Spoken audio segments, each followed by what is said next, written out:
Muy bien. Entonces, ahora sí, les voy a compartir la pantalla donde vamos a ver lo que es el campus para que les vaya explicando en qué consiste lo que sería la lección de la unidad 2. ¿Sale? Este, bueno, aquí, déjenme quitar esto, que casi no se ve. Bien. Entonces, estamos acá en la unidad 2. La unidad 2 se llama pruebas de software, ¿sale?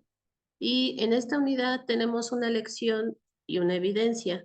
Para este segundo parcial, como son 4 temas que tiene pues la materia, lo que vamos a hacer es juntar la unidad 2 con la unidad 3 para este segundo parcial, ¿sale?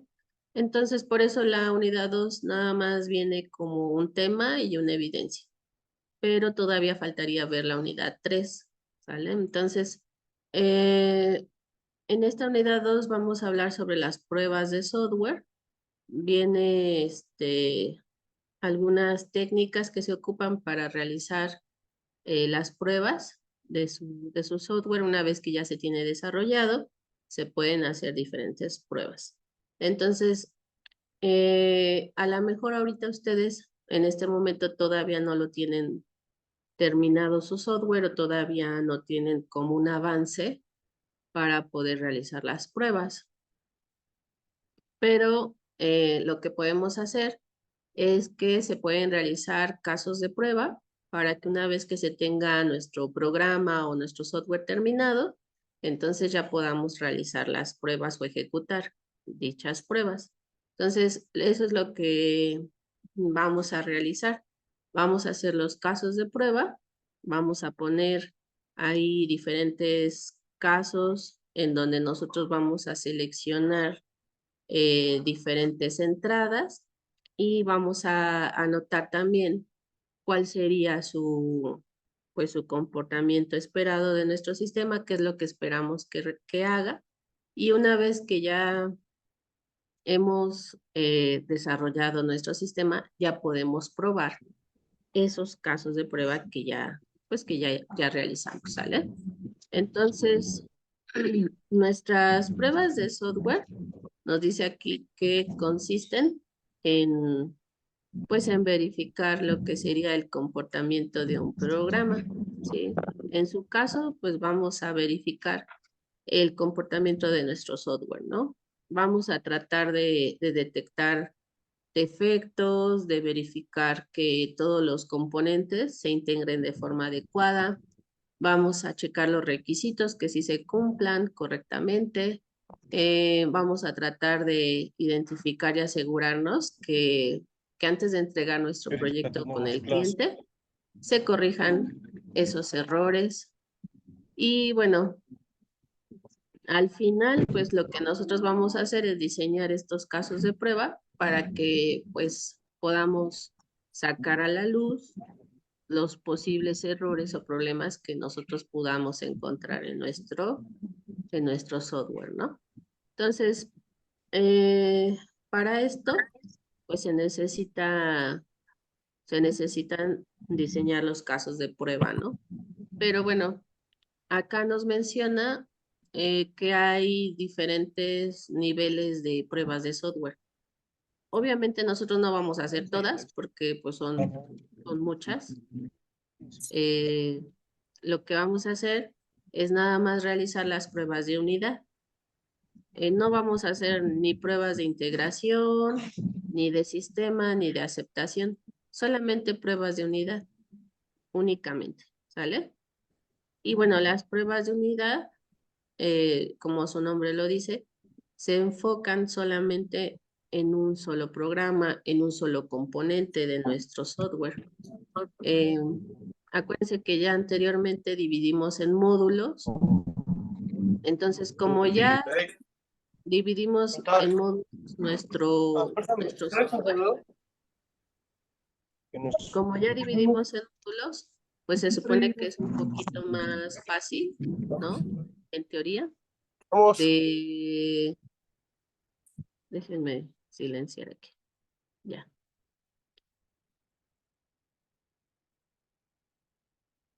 ¿Sale? Entonces, se supone que va a ser más fácil una vez que ya se realizaron esa separación en módulos, va a ser más fácil realizar las pruebas, ¿sale? Entonces, nosotros vamos a hacer pruebas, pero por unidad, es decir, por componentes, por módulos, por separado. No vamos a hacer pruebas de todo el sistema, sino solamente por partes, ¿no? Se pueden hacer solamente, por ejemplo, pruebas de si ya tenemos terminado nuestro login o nuestro inicio de sesión, pues probamos eso. Si ya tengo, no sé, el módulo de recuperar contraseña, pues pruebo eso. Si ya tengo mi ventana principal o mi home, ¿no? Pues pruebo eso. Entonces solamente voy a probar por separado y lo que yo ya tenga, pues ya desarrollado, ¿no? Terminado. Entonces, solamente nos vamos a enfocar a las pruebas de unidad. Las demás pruebas, aquí nos menciona de qué se tratan, pero no las vamos pues, a llevar a cabo, ¿sale? En este momento. A lo mejor hasta el final pudiéramos hacer pruebas de aceptación en donde nosotros con los usuarios le damos pues el sistema, lo implementamos y vemos cómo el usuario lo maneja y si hay algún problema o posible error, ¿no? Pero el usuario es el que nos va diciendo qué errores o qué problemas va descubriendo. Pero eso se hace con los usuarios hasta el final. Entonces, ahorita pues no se podría realizar. Por eso nos vamos a enfocar solamente a las pruebas de unidad. Después, aquí nos menciona qué son los casos de prueba. Los casos de prueba, pues es el elemento más importante de un proceso de pruebas de software. O sea, si yo no llevo mis casos de prueba a realizar mis pruebas, pues, ¿qué voy a probar? O sea, yo no te puedo decir, realiza una prueba, no sé, de este sistema de inventarios, si ni siquiera sé qué voy a probar o cuáles son los datos que voy a meter en el sistema para ver qué es lo que me arroja. Por eso es importante primero realizar estos casos de prueba y una vez que ya se realizaron, ahora sí ya nos metemos en el proceso de las pruebas, ¿sale? Entonces, es en lo que nosotros nos vamos pues, a basar en realizar casos de prueba. Para poder realizar los casos de prueba, existen diferentes técnicas de pruebas de software. Eh, hay dos enfoques que se le puede dar, que son los de caja negra, las pruebas de caja negra y las pruebas de caja blanca. Las de caja negra son las que nosotros vamos a utilizar, ya que es más sencillo realizar este tipo de pruebas, porque solo nos se basa, nos dice aquí, en el comportamiento de entrada y salida. Es decir, yo meto los datos de entrada y veo qué es lo que me va a arrojar en la pantalla, en salida.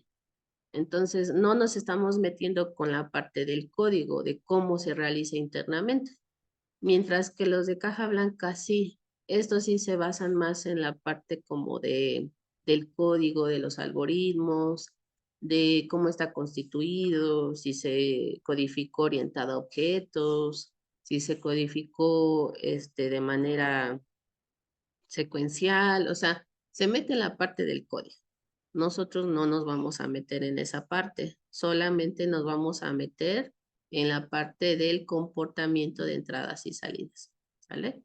Entonces, la técnica de la caja negra es la más sencilla de ambas, de la caja blanca y caja negra, pues la caja negra es la más sencilla, ¿sale? También no necesitamos tener gran experiencia o conocimiento sobre el tema, solamente con que sepamos cuáles son los requerimientos del software y las especificaciones funcionales de nuestro software, con eso es más que suficiente. Entonces, en esta técnica, por eso se le llama de caja negra, porque no nos va a interesar lo que hay adentro. No vamos a ver cómo funciona internamente nuestro software o nuestro programa. No nos vamos a meter en la parte del código. Solamente yo le voy a dar diferentes valores de entrada y voy a obtener una salida esperada, ¿sale? Esa salida yo tengo que saber cuál es la salida esperada. Yo tengo que saber que si yo le doy tal número, va a pasar esto. O si yo le doy tal entrada, va a suceder esto. O sea, para esto, para esta técnica de caja negra, sí es importante saber cuáles son esas entradas y cuáles van a ser esas salidas esperadas, ¿sale? Entonces, dentro de estas técnicas de caja negra, nos dice que existen varias técnicas. Aquí les menciono tres, que es la de partición de equivalencia, análisis de valores límites y grafos de causa y efecto. Estas tres técnicas son de caja negra, pero no las vamos a ver las tres. Solamente nos vamos a basar en la primera técnica se llama de partición de equivalencia. Esta es la que nosotros vamos a basarnos, es la que nosotros vamos a utilizar. Y nos dice que en esta técnica divide el campo de entrada en clases de datos que tienden a ejercitar determinadas funciones del software. Es decir, vamos a tratar de que con los casos de prueba que nosotros realicemos, dividir, a lo mejor sí va a ser, no sé, 1000 pruebas. En lugar de realizar 1000 pruebas de software, vamos a dividir ese campo de entrada en clases más pequeñas y entonces en lugar de hacer 1000 pruebas, termino haciendo solamente, no sé, 10, ¿sale? Eso es lo que realiza esta técnica, que divide en partes más pequeñas y hace que en lugar de hacer o realizar muchas pruebas, hago menos. Entonces, este, aquí menciona de qué trata la técnica, ¿sale? Aquí lo explica, en donde nos dice que vamos a tener diferentes casos de prueba, vamos a tener que hacer la partición de equivalencias y aquí les muestro dos formatos. Bueno, este es el formato de los casos de prueba que vamos a utilizar, que ustedes tienen que basarse en este formato. Aquí está como imagen, entonces la tienen que pasar a formato de Word o de Excel para que se pueda editar, para que se pueda llenar y llenando. Pero este es el formato que vamos a usar. Así como está, hay que pasarlo. Y viene un ejemplo. Aquí está el ejemplo de cómo se va a llenar. Es importante que vayamos llenándolo en base a lo que queramos probar. Hagan de cuenta que esta tablita es mi caso de prueba. No quiere decir que si yo realizo o si yo lleno mi formato, ya quiere decir que ya voy a hacer la prueba de software. No, solamente estamos haciendo los casos de prueba, es decir, lo que nosotros queremos probar después en nuestro software. Ahorita solamente se van a llenar las tablas para que más adelante, ya cuando se tenga terminado el software o ya cuando tengamos un avance en nuestro proyecto, podamos hacer estas pruebas, ¿sí? Por ejemplo, aquí nos menciona, en este ejemplo, es como un caso de prueba para operaciones de una gestión bancaria, es decir, como para un banco, ¿no? Las operaciones que se realizan, ¿no? Entonces vamos llenando, ponemos el nombre del proyecto. Ahí ustedes me imagino que tienen algún nombre en su proyecto. Ahí se lo ponen. Después viene el ID de caso de prueba. Se pone CP-, bueno, aquí le ponen 001 porque pues me imagino que van a hacer más de 100 pruebas. Entonces por eso ponen CP001. Pero en su caso, si van a hacer, por ejemplo, nada más 10, un ejemplo, le podemos poner CP-01. O si fueran menos de 10, pues CP1 y ya. Después, el ambiente de prueba quiere decir en dónde se va a probar. Aquí es lo van a probar en Access Web, ¿no? Ustedes si lo van a hacer van a hacer un sistema web, pues a lo mejor aquí le ponemos HTML, PHP, o si quieren ponerla así, MySQL web, no sé. Depende de dónde lo van a desarrollar y dónde lo van a probar, el ambiente, es decir, el lenguaje de programación.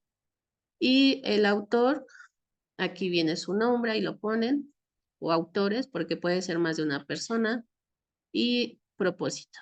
El propósito, pues nada más es como el objetivo del por qué queremos realizar ese caso de prueba. ¿Qué queremos verificar o comprobar o checar, ¿no? En este caso de prueba.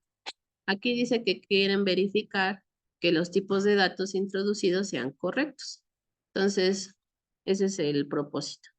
Y ya en la parte de abajo vamos a tener lo que serían las condiciones de entrada, es decir, cuántas entradas vamos a tener en este caso de prueba. En este ejemplo son 4, por eso se enumeran y se pone el nombre de la entrada. Por ejemplo, código de banco. Código de banco, pues es una condición de entrada. Muchas veces en los bancos nos piden un código como de sucursal o un código para realizar ciertas operaciones. Pues esa es una condición de entrada. También nos pide código de la sucursal y también la clave personal y la orden.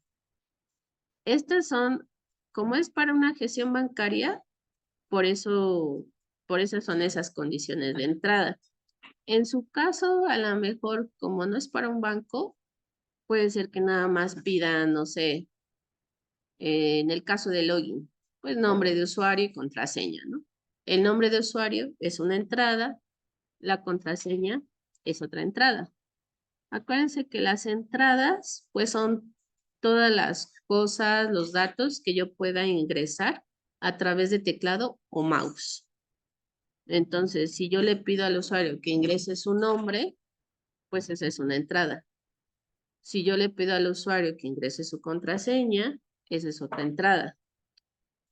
Pero pues como estamos realizando pruebas unitarias, vamos a hacer los casos de prueba por separado, o sea, por cada módulo de su software es una tabla, ¿sí? Es un caso de prueba. El login es una tabla, ¿no? No sé, el recuperar contraseña es otra tabla, porque ese es otro módulo. El registrarse es otra tabla, es otro caso de prueba. O sea, hay que hacerlo por separado. No se vale que en una sola tabla me pongan de varios módulos o de todo su software, porque estamos haciendo pruebas unitarias, ¿sí? Entonces, ya que pusimos las condiciones de entrada, va el tipo de dato. ¿Qué tipo de dato es esa condición de entrada? Puede ser lógico, puede estar dentro de un rango, puede ser tipo valor, tipo, tipo carácter, tipo entero, tipo decimal, tipo, por ejemplo, aquí dice miembro de un conjunto, ¿no? Entonces, depende del tipo de dato que sea.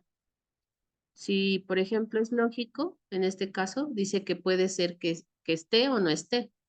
Es decir, si yo lo dejo en blanco, va a ser una clase válida. Es decir, va a ser una entrada válida. Si el usuario llega y no pone nada, es válido. Hay veces que hay entradas que son obligatorias, o sea, campos obligatorios, pero hay veces que no, hay veces que se puede dejar en blanco y no pasa nada. Tomando el ejemplo de login. En el login, cuando ingresamos al sistema y nos pide nombre de usuario y contraseña, ahí esos dos campos, esas dos condiciones de entrada, sí son obligatorias porque no puede entrar a mi sistema si no he puesto mi nombre o si no he puesto mi contraseña. Es importante esos dos campos de entrada y pues son obligatorios. Entonces, si la persona o el usuario lo deja en blanco, eso sería no válido, ¿sí? Entonces, aquí hay que especificar cuáles son las clases válidas y cuáles son las no válidas. Es decir, las entradas que son correctas, o sea, que yo sé que dando esos valores van a ser correcta mi salida, y también tengo que especificar las entradas que yo sé que si yo las ingreso va a ser algo no válido, va a ser algo incorrecto. Y mi sistema tendría que, pues, mandarme un mensaje de error, una ventanita de alerta, algo, ¿no? Donde me diga, pues, que hay algo mal. Entonces, en este ejemplo, por eso dice aquí, la clase válida puede ser que esté en blanco o puede ser que ponga un código de entre 200 a 999. Es decir, que si yo doy, no sé, un 300, va a ser válido. Si yo pongo 500, va a ser válido. Pero ¿qué pasa si yo doy un número menor a 200? Pues va a ser algo no válido. ¿Y qué pasa si pongo un número mayor a 999? Pues va a ser también algo no válido. O sea, solamente va a ser válido lo que esté dentro de este rango, ¿sí? Un número que esté dentro de este rango. Si yo pongo un número fuera de ese rango, va a ser algo no válido. Pero tengo que especificarlo para que después lo pruebe, ¿sí? Entonces, vamos a probar entradas válidas como entradas no válidas. Por eso se tienen que anotar aquí y vamos a ir anotando el código de la entrada válida y también el código de la no válida. Por eso lo van enumerando. CB01, CB02, CB porque es clase válida y CNV porque es clase no válida. Se enumeran las clases válidas y también las no válidas, ¿sale? En este último, por ejemplo, en el 4, la condición de entrada dice que es una orden. Yo me imagino que cuando tú vas a hacer una gestión de un banco, puede ser que te pidan seleccionar de un miembro de un conjunto, es decir, seleccionas diferentes, pues diferentes opciones. Puedes seleccionar, en este caso, puede ser talonario o puede ser movimiento, ¿no? O sea, también puede ser, en lugar de ingresar datos, a lo mejor escribirlos desde teclado, podemos seleccionar podemos seleccionar de una lista, por ejemplo, talonario o también podemos seleccionar movimiento. Es decir, puede ser la entrada a través del mouse, ¿sale? O sea, seleccionamos de una lista y nos aparece estas opciones. Entonces, esa sería una entrada válida. Si yo selecciono dentro de esta lista, por ejemplo, no sé, le doy clic en talonario, pues es válido. ¿Qué pasa si no selecciono nada? O sea, ¿qué pasa si el usuario no selecciona nada de la lista? Pues sería algo no válido, ¿sí? O sea, si yo no selecciono forzosamente algo que me muestra en la lista desplegable, pues sería una clase no válida. Por eso es que aquí le ponen ninguna orden válida, ¿sale? Entonces, no necesariamente tenemos que tener entradas a través de teclado, también pueden ser entradas a través del mouse. Es decir, que yo tenga que seleccionar una lista desplegable, no sé, un radio bottom, ¿no? Seleccionar de diferentes opciones, selecciono, esa también es una entrada, ¿sí? También tengo que especificarla acá. Entonces, este es un ejemplo, ¿sale? Eh, ustedes van a pasar la tabla, ustedes van a pasar la tabla a este formato que es una imagen, lo pasan a un formato editable para que ustedes puedan ir haciendo sus propios casos de prueba, pues de su sistema. Es importante que los vayan realizando por si tienen alguna duda, pregunta a la hora de llenar su formato, a la hora de llenar la tabla, pues me puedan preguntar.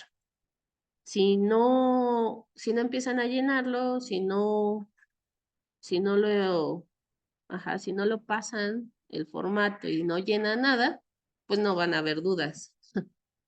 Entonces, la única forma de aclarar dudas es que lo empiecen a realizar, es que lo empiecen a hacer, porque si no, pues no, nunca surgen las dudas. Entonces, para su evidencia, necesitan realizar un reporte digital de las pruebas de software. Yo les voy a pedir sus casos de prueba en la parte de desarrollo, que es la parte más importante del documento. Les voy a pedir los casos de prueba, es decir, sus tablas, ¿sale? ¿Cuántas tablas? Pues depende de cuántos módulos tenga su software, en cuántos módulos esté compuesto su sistema. Entonces, si son 5 módulos, pues son 5 tablas. Si son 10 módulos, pues son 10 tablas. O sea, eso depende de su software, qué tan complejo sea. Entonces, aquí les voy a pedir sus casos de prueba, sus resultados de prueba y sus líneas de acción. Es decir, si yo hice 10 casos de prueba, pero de los 10 casos de prueba, nada más pude probar una, pues aquí me pones tus resultados, es decir, ¿qué obtuviste una vez que ya realizaste ese caso de prueba en tu sistema? A lo mejor nada más pude probar el login. Pues no importa, pero hay que explicar aquí en los resultados cuáles fueron tus resultados que obtuviste a la hora de realizar ese caso de prueba, ya en tu sistema o en tu software. Y después, si obtuviste algunos errores, por ejemplo, que hubo algún problema, no sé, algún conflicto con alguna entrada, algún error, algo, aquí me vas a especificar qué van a hacer ustedes como equipo o si no están en equipo, qué piensas hacer para solucionar ese problema. Por eso es acción propuesta, o sea, tengo que corregir esos problemas, esos errores, si es que encuentro alguno, porque no se vale que encuentre los errores y no los solucione, porque ya vimos que los casos de prueba pues nos van a servir pues para poder corregir esos errores, ¿no? Y bueno, eso es lo que se trata la unidad 2. Ahí está la lección y la evidencia. Es importante que pues empiecen a trabajar sobre ello, pues para que si surgen dudas, preguntas relacionadas al tema, pues me puedan preguntar. En dado caso que pues no tengan ninguna duda, pregunta, pues no pasa nada, ¿no? Pero si empiezo a llenar mi formato y de repente pues me atoro, ¿no? Puede ser que ya no sepa cómo se llena, pues me pueden preguntar, ¿sale? Entonces, no sé ahorita si hay alguna pregunta, duda.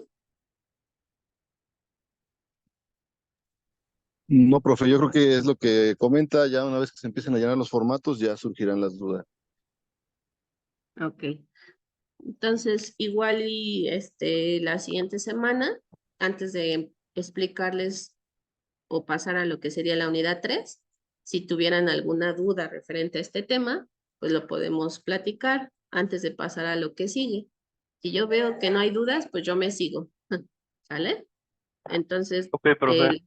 la siguiente semana, si hay alguna duda, pregunta relacionada a lo que ahorita vimos, pues lo tratamos antes de pasar al siguiente tema, ¿sí? De todos modos, al ratito subo el video para que, por si ahorita, no sé, igual y no se escuchó o no pusimos bien atención, pues lo puedan ir pausando, pueden ir checando y ya, con calma, ¿sale?